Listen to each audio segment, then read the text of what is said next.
In the spirit of Super Bowl week, it's the Super Bowl of superhero sidekicks. Who's the MVP from Flash, Arrow, Supergirl? We want to know what you think. We're going to chat about next on Super Chat. Well,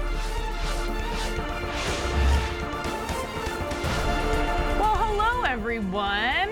I'm your host, Jess, and we have two guests with us today to talk about all the fun this week on the CWDC shows. We've got Torch and Chris Baldwin. This is actually a father-son duo. Yep. And I thought they were brothers, so that's cool. They are not. You're welcome, You're welcome. And they have never been on Super Chat before. They are noobs.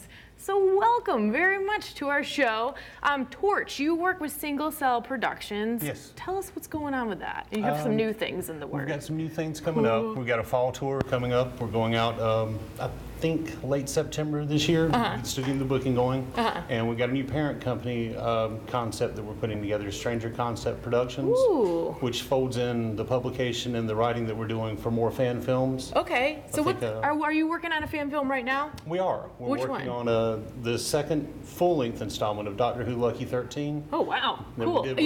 I think I saw one of our former Flash Chat guests, John, did that cool thing at, it was one of the conventions. It was 3D. Con Carolinas. We had you strapped into the VR. The virtual reality. That was our 5-minute episode. We don't really count that one because I didn't direct that one. Okay, yeah, so he doesn't count. Yep, no, that doesn't count, John. But that was really cool. Yeah, that was really neat. neat. And Chris works with Nerd Nation magazine. Now, we've had people from Nerd Nation on before, but what do you do for the magazine? I am a content consultant and convention correspondent. So I'm usually... you gotta know a lot. Yeah, I'm usually around at a lot of the conventions, kind of giving reports on how things are going there, as well as helping with, like, when we're making things. Yeah. Determining, like... Making the big decisions. Yeah. Yeah. So which conventions do you have coming up?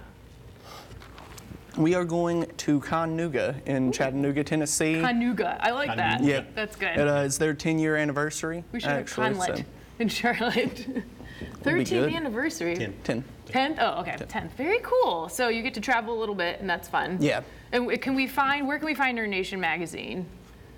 Is it just an online publication? It's online publication. Okay, cool. So go to, I think it's nerdnationmagazine.com. Yep. Go there and check it out. And you are on IMDb, right? Single Cell. Charles Torch Baldwin on IMDb. Look up Charles Torch Baldwin. I mean, we got an IMDb person in here. That's pretty cool. So we want to also give a shout out to our friend Lance. I've talked about him a bunch of times. He's the creator of all of the biggest CW superhero Facebook groups. So meet Lance. He has a special message for us. Good evening, guys and girls. My name is Lance. I am the creator of some of the biggest Facebook groups out there dedicated to discussing some of these DC TV theme shows. We have groups for Flash, Arrow, DC Legends of Tomorrow, and Supergirl, Gotham, and Black Lightning. We do memes. We post pictures. We have news, cosplays, fan art. We run contests. We do polls. And we love to have all you diehard fans come and join our groups. What makes our groups special, we got celebrities that are in these TV shows. We have producers. We got writers, guys and girls that work for DC Comics in our groups. Again, we are the biggest Facebook groups out there, so come join us, have some fun, add your friends. The more the merrier, and hope to see you soon. Thanks, guys and girls. I think the Flash group has about 47,000 people. That's amazing. I know. Impressive. So, I mean, they keep growing every week. So get on there if you're not a member already. I think like everybody I know is at this point, but it's very fun. Lots of memes, lots of fun things, and check it out on Facebook. And he mentioned Black Lightning. Have you guys read Black Lightning at all? Yes. Yes, okay. About 2 years ago, I caught up on that storyline. That's a good one coming. I'm completely unfamiliar with it, but big news, they have, I guess, ordered it to pilot to CW, I believe. I could be incorrect on that. Regardless, it's being developed for CW. Yeah, I saw that in the trades, actually. It got moved. The pilot's being shot. I don't know if they got a full series pickup. No, not a full really series, exciting. Yeah, I know, but that's cool. So my question, though, for you is now, okay, say that does get picked up for next fall or winter. Are we in too deep with the superhero shows, or is there never too deep with the superhero shows? No, it's never too deep. No? Never too deep. What do you think? You could always fill it out a little more, have some more on there. You think so? Man, I got to learn another show then. I'm going to have to catch up on the Black Lightning. It was supposed to be, I think, on Fox, so it belongs Fox here. passed on it, and the CW picking up. Jumped at it. I'm curious. I think it'll be CW's cool. a good rebound network, showing that The smart rebound acumen. network. No, the ones that you get, some of the other networks are a little older fan base, and they don't really know what to do with some of these properties. It is true. And CW's got a good fresh take on things, so I think it's a good home for these things to land on. I agree, and I think that Superhero has thrived. Yeah. Or not Superhero, Supergirl has thrived on Yes, the I think that CW. was a huge boost. Yeah, that was definitely. a good decision. It was, and some girl power. And Yeah. we have some good girl-based shows on CW, but there's always room for more. The question of the week for Super Chat was, who is the superhero MVP sidekick this week? So a resounding amount of you said Wally West, and I would have to agree. I thought he was pretty clutch this episode, and he is going to be even more relied upon as the season continues. But what do you guys think? Superhero sidekicks, just in your experience in comics and everything, was Wally West a pretty good one, or do you think there's somebody who's more deserving of the title of MVP? I'm always going to go with Wally West. Yeah, got a fan right here. Yeah, I'm gonna go pro speedster. Yes. I hope in the multiverse they've got coming up, there's another Wally West in continuity that does a lot of stuff. Like he breaks the Speed Force wide open. So I'm hoping in future episodes they go down that route. They could, and well, there is potential because he has a lot of raw talent in this one.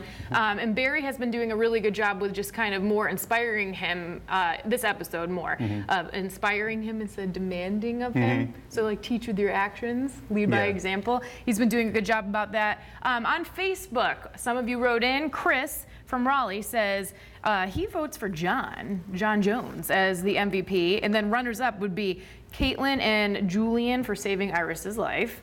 Yeah, that's pretty valid. And then out of our options, Wally West, John Jones, Curtis, Charles says all three. So he can't pick one, and that's fine. But you're gonna have to pick one. You have to be decisive. Supergirl this week was a fun episode. I liked kind of all the fighting scenes with the Martians came to attack, but one of the funniest scenes was Kara. Not only did she dump Mon-El last episode, she just wanted to make sure he heard her. She goes to his work and goes to the bar he works at and just explains again why she doesn't like him, and she keeps putting her foot in her mouth. Has this ever happened to you guys? Yeah, I got it the first time with the text and the email and the 3 phone calls. Yeah. I didn't need it again. You're like, I loud and clear. Yeah, Loud and clear. Oh Yeah. man, it's Answer brutal. machine message one more again. I got it the first time. Yep, brutal. It's Yeah, brutal. it's pretty bad. You know, any experience with the dumpings? Nope. Nope. Good. Look No, at that. Huh. no, he's young and full of vigor. There you go, youth. And Kara and Alex had a bit of a sad spot this episode. It was Kara's Earth birthday, and Alex, her sister, chose her girlfriend to hang out with over her. And I think she didn't really realize it kind of turned into a thing. Kara maybe should have spoke up earlier. They mended everything by the end of the episode, but has this ever happened to you guys? Has people forgotten your birthday? Frequently. Frequently? What? Well, we don't publicize it too much. 'cause, Okay. Yeah. Well, so you don't mind then? Well, I'm older, so I kind of low-key the birthdays. And I have one every more the couple part. years. It's totally fine. Has anyone forgotten your birthday, Dad? No, we actually have. No, there's usually a huge event from Single Cell and cool. right around the weekend of my I birthday. plan the parties around their birthdays. Oh, smart thinking. So you can get like one cake and then also write Chris on it. No, we don't advocate that. There's a funny bit where Mon-El mentions, and he just is talking about it, but I'm never going to forget it. He mentions Dunkaroos. And I'm going to say, if you're going to mention Dunkaroos in a TV show and you don't Postmates them to me, do they even still exist anymore? I don't know. I haven't seen I don't any. know. Are you too young for Dunkaroos? I think I remember them being around, Yes. but I haven't seen any in forever. I don't know, studio dudes. Do you guys remember Dunkaroos? Do they still exist? No idea. Yeah. Yeah, okay, yeah. I mean, I remember them. I don't know if they exist anymore. They remember. They don't know if they exist anymore. they're in another multiverse. I want to know. Yeah, If they're they in the exist, their multiverse. marketing department is really laying down. Yeah, they fired them all. Oh man, I want to know. I'm gonna look it up. You know, I could really answer this easily, but I've actually surprisingly have done this before, where I've looked up if Dunkaroos exist, and I don't think I came to any conclusion. I don't know. The things that are important to me, Dunkaroos. So there's a really funny quote too from Mon-El. continuing the whole getting dumped situation, he says apparently Earth males are only supposed to express their feelings about sports, occasionally monster trucks. And he says it to Kara because she's kind of trying to like make it, she confronts him, which she ends up dumping him again, and he's trying to, you know, push it off like, it's okay, cool, don't worry, but she just makes it worse. And at the end of the episode where she kind of realizes her feelings, you see in that last picture he already moved on. So Monel's a quick mover. In the comic books, was he a ladies' man? No, he was usually troubled with some kind of angst or some world-beating problem. 'Cause he was like in the Legion of Superheroes in the future. Okay. So you have the science police and, you know, a reawakened dark side destroying planets and you know, a lot of other stuff going on. This is a different version of Monel. Yeah, when I saw Monel on TV, I'm like, how are they going to do that? Because that's some earth-shaking stuff. I mean, and they jumped into that with Supergirl. They've got a lot more aliens and a lot more big names than I expected. Yeah, and well, speaking of the aliens, this episode with John Jones and McGann, there was a really nice tender moment with John Jones, and you really, that's why I think he, you know, he is deserving of maybe a runner-up. Chris was right, but I feel bad because he finally kind of expressed his feelings to McGann, and she was like, I'm out to Mars, bye. So that's the white Martian in her. Yeah, true. That's the white Martian in her. But also, Supergirl has become a really good show. It's a real social commentary. A lot of issues in this show kind of are metaphorical to what happens in current society, when there's people that are against the aliens, all kinds of things. So it's they're doing a lot with the show. It's subtle. Female leads in very strong positions, being role models, which is important. And it's not so on the nose. It's not so overt. It's just kind of a subtle. I like it. Yeah. I like Supergirl. I like the way they don't just beat the drum. Like, by the way, this is a women's show. No, it's just good. This is for girls. It's just good, and they happen to be women. Right. I would say like majority of the guys that come on here watch that one as one of their favorites. So, it's not just for girls. Neither is The Flash, and this episode was a lot of fun. There were some pretty funny moments in it, and I like that Cisco got away to mention Gypsy again. Yes. Last week's episode was really funny with him going on about Gypsy. But the teamwork makes the dream work theme is kind of what was running throughout this whole episode, where, as I talked about earlier, Barry kind of, he learned to, instead of just demand Wally learn his skills, he instead tried to show him by example. So, and Wally he's my favorite. I think they're doing a really good job with Keenan Lonsdale, because I think the actor himself is about in his 20s, and he's Kid Flash. So in the comics, how old is Kid Flash mostly? Which one? Well, true. They've started and mixed the timelines a lot. He's been as young as like the 15-year-old sidekick. Okay. And then up into the 20s and to the 30s as it's grown. And he can still be called Kid Flash in 30s. I'm going to call myself Kid Jess. There you go. And next week actually is Kids Super Chat. So I will call myself Kid Jess, and I will relate well to them. But so look forward to that next Wednesday. But I think that the actor does a really good job of not acting too old. He has some really funny moments, like this moment right here when the girl at the table is some cute girl his age is like, oh, Kid Flash is my favorite. He's like, tell me more. Oh yeah, he's the bomb, isn't he? And he just had some really funny, like when he was able to phase through the villain. And he was like, I did it. And he just had some great mannerisms. And you can see he's learning. He's coming a long way. And I think he's doing it quicker than Barry did. It took Barry they mentioned that he's progressing faster. And I think he's going to top speed higher than Barry. So do you guys prefer Barry or Wally? And you can reference the comic books, because maybe you prefer one or the other from having read them.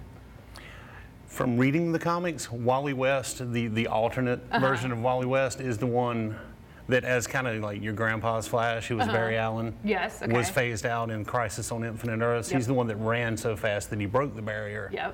And he was gone, and everybody thought he was dead. So then Wally picked it up and like, I guess I'll do this now. And had to take everything on there. He had to unravel the Speed Force. He had to deal with Impulse coming back through, which was another speedster who was an Allen relation. So Wally West. I was a huge fan of Wally West. So what about you? Big Wally fan. I'm actually, as far as the Flash goes, I'm more a fan of Barry. Really? By the time I started like paying attention to stuff, reading, and like as the shows were coming out, the cartoons when I was younger, Barry was more of the focus there. So that was just my flash when I was coming into it. Interesting. And odd that that's reversed.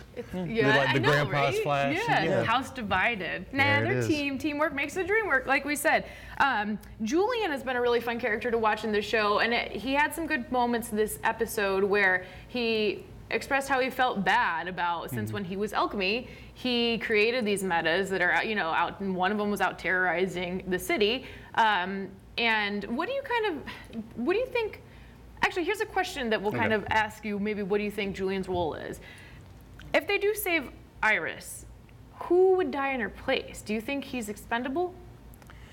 Maybe, but maybe not. I think everybody's going to predict a self-sacrificing thing, and I think Alchemy's actually still cooking in there. Ooh. I think he's going to be the secret turncoat. That's interesting. Okay, but I like the self-sacrificing. Like I could see him being like, just take me. They're trying to build it, but I think today when Caitlin, or yesterday when Caitlin was showing like the frost coming through, like, well, that's also you're showing that the buried tendency, and he has those too. Yes. So I think one of those two is going to experience a trauma. I think so. Yeah. And they said Killer Frost is on the loose when they went into the future and saw the headlines. Yeah. We did see, as I said, she's losing her cool, or is she losing her heat? I guess I don't know. But she's kind of, she took the necklace off and it's becoming less controllable. And she's definitely a hazard, right? She's an office, workplace hazard right now. Right. HR would be called, not Wells, just the Human Resources Department. But, I'm curious. Now, they did say, Julian said there's one of those metahuman husks left over. So that could tie in somewhere. Yeah, the new character coming out. Or this version of HR might not survive all the way through. That's true. Maybe he'll that's a great point. Yeah. Maybe he'll self-sacrifice because. Become the hero. Right. Do you think Tom Cavanaugh will play a different iteration of Wells next season? I think there will always be a Wells. There's always going to be a Wells. There will. But do you think do you think this one will last for 2 seasons? None of them have lasted really for 2 seasons.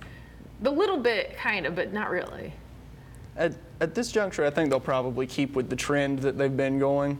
We'll have this Wells for a while, and then new Wells. Yeah, new Wells. But how many times can they do that trick, though? Until the ratings drop. True, I know. People do. I do like this one with all the, what do you say, Holy Kardashians this episode? And apparently Al Capone was a president, and the Abraham Lincoln is a $100 bill, and his Earth 19. So, I don't know. I like this Wells. I'd kind of like him to stay. But he could sacrifice himself. Well, no.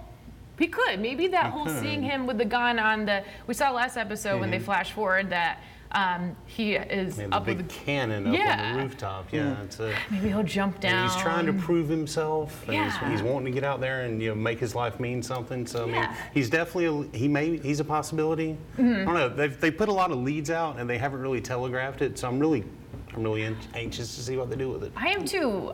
Do you have any predictions about what might happen with Iris's death? Do you think that she will die, and then they'll have to kind of do something with the timeline, or do you think that someone else will take her place? Well, because it's the Flash and they do so much timeline hopping, anything could happen with this one. True. Because if she dies, it's not like there aren't other universes they could just zip to and grab another one. That's true. She will never be the same as if the Earth one is the one that is Barry's Iris. But things that are leading up to her event, the event of her death, they're happening. Yeah. So, I don't know, it's getting a little ominous. Yeah, they're not gaining as much traction as they wanted to be by now. No, but next week. Can we talk about the multiple Wally Coyote moments for a moment? Yes, we can. I'll put Rod down, yes. The wall again and again. Yes. And again. I was waiting for the tiny umbrella to come out almost. I know. I think that the dynamic between Wally and Barry is really good. Again. Yeah. Oh man. It's funny because he is younger. He's a little bit more eager, So. Did you ever have a little brother or little sister that you kept having him do something dumb? Oh, but they didn't really know better? Sometimes my sister watches Super Chats, and no, Morgan Burla, I did not ever do anything like that. And you want them to do it, but you're also kind of getting a little... Do you ever do that to your kid? Never. Never, Chris? You sure about that? You sure, big guy? Awkward family moments on Super Chat. Well, as I said, next week is Grodd. So wait. we're gonna get Can't real wait. excited about Mr. Grad. Actually, no, it's not next week. It's in 2 weeks. Flash takes a little bit of a break. Look, a nice close-up on the Funko Pop Grad. This is, an exact replica of the I don't comic. think the one on the show is going to be that cute. No, and they, No. You know what? I wonder how long they've been working on this. That's A while. Yeah. To see the If our CGI work rendering times is any indication, Yeah. a while. Oh gosh, I can't. I do some editing, and I cannot imagine how long that would take to make a Grodd. But he's a fan favorite, and we'll see Jesse Quick again. So I think it's a 2-episode kind of thing where they're on in Gorilla City Is it Gorilla City or Gorilla Island? Gorilla City. Gorilla City. I'd like to think of it as an island, and they can also get a little sun. But Team Flash, they're kicking it. Arrow this week, so they have found a new Black Canary. What do you think? We need a new Black Canary or no? I think we got canary fatigue almost Canary at this fatigue. point. Yeah. Yeah. One of them needs to go in the coal mine. Yeah, okay, in the comics, are there many, that was good. How many iterations of the Black Canary are there? Does she die and come back? Typically, in one timeline, it's a mother that passes it to a daughter. Okay, yep. And then, but the sister thing was new for TV. Yeah, that was. And then now a rogue element. Did you prefer Sarah or Laurel?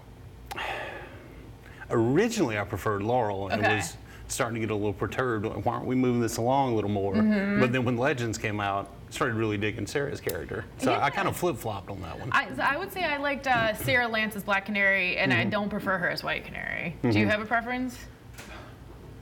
I've just been a fan of the character in general, especially with the development that they've been giving her. Okay. So as long as they just continue to develop characters, I'm good with it. There you go. As long I as think no one Sarah's stagnates. traveled more as Yeah. a character. And I like what you said, as long as no one stagnates. I think this Dinah or Tina, whatever she wants to go by, this Black Canary, I think is gonna be a lot different than Laurel. And she was kind of a cool chick, man. She wasn't given into Oliver's request. She was doing her own thing. I mean, eventually she does join the team at the end, but she, I think, she's gonna have a lot of grit. I think she's going to be a really good Black Canary. So I'm okay with it. I'm okay with seeing it. I think this episode, because it wasn't all just one team go, and you got to know Roy a little bit more with Felicity and Curtis and Renee. I enjoyed it a little bit more, learning about the whole new Team Arrow. Otherwise, I haven't felt much connection to them.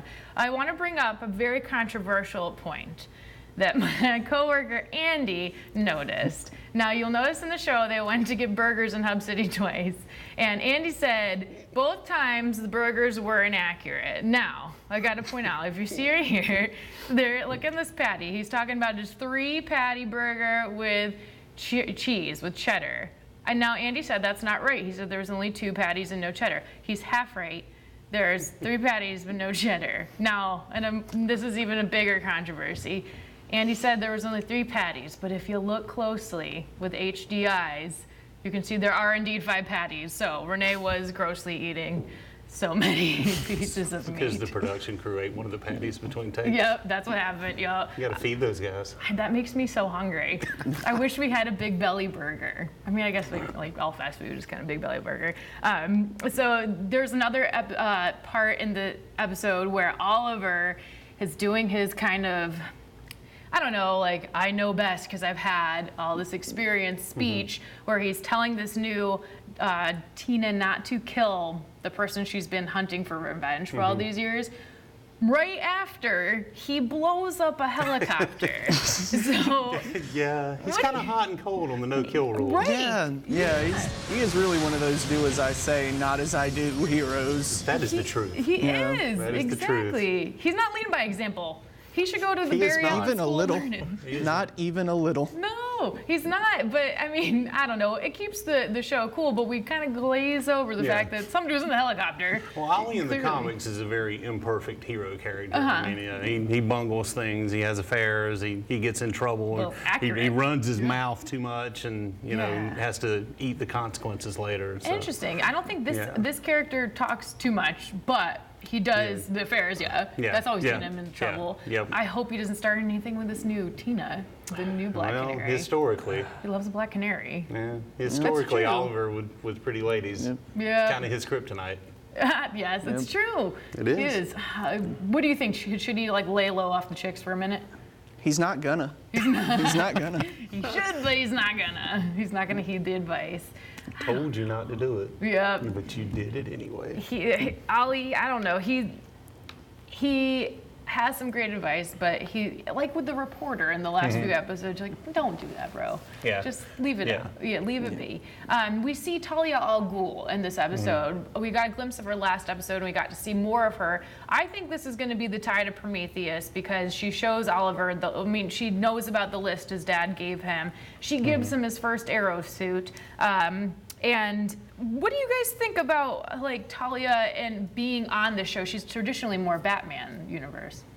It's an interesting take because it carries Oliver down unfamiliar pathways. For like me as a long-term fan, I don't know where they're going with this. Yeah. Because those are typically the Bruce Wayne storylines when they mix with them. Yeah. They're kind of making Ollie like the Batman of TV. He's really dark. Yeah. He is. They've really darkened his character up a lot versus how he is in comics. Apparently especially how he starts off in comics. He's not this brooding, sit around on the rooftop and talk about his life and what's happened to him. Yeah, is he more fun-loving a little bit or brighter character? In the beginning, he even had an arrow car.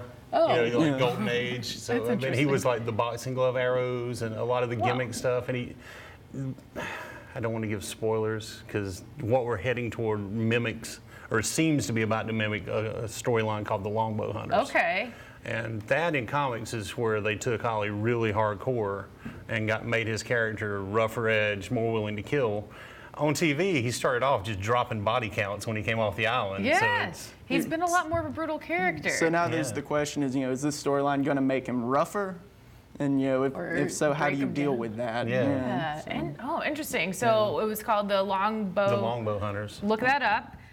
Next week on Super Chat, Flash isn't new, but we still will be talking about Supergirl and Arrow, and we will have kids Super Chat. So we have some underage guests. So we will not be drinking. Not that we're drinking now, but they're cute little kids. They're coming on, and they could school me. They know a ton about these shows, way more than I know just half the time. So look forward to that next Wednesday, 3:30 p.m. Thank you, Torch and Chris, for being there. Make sure to check out Single Cell Productions, Nerd Nation Magazine, and we will see you next week.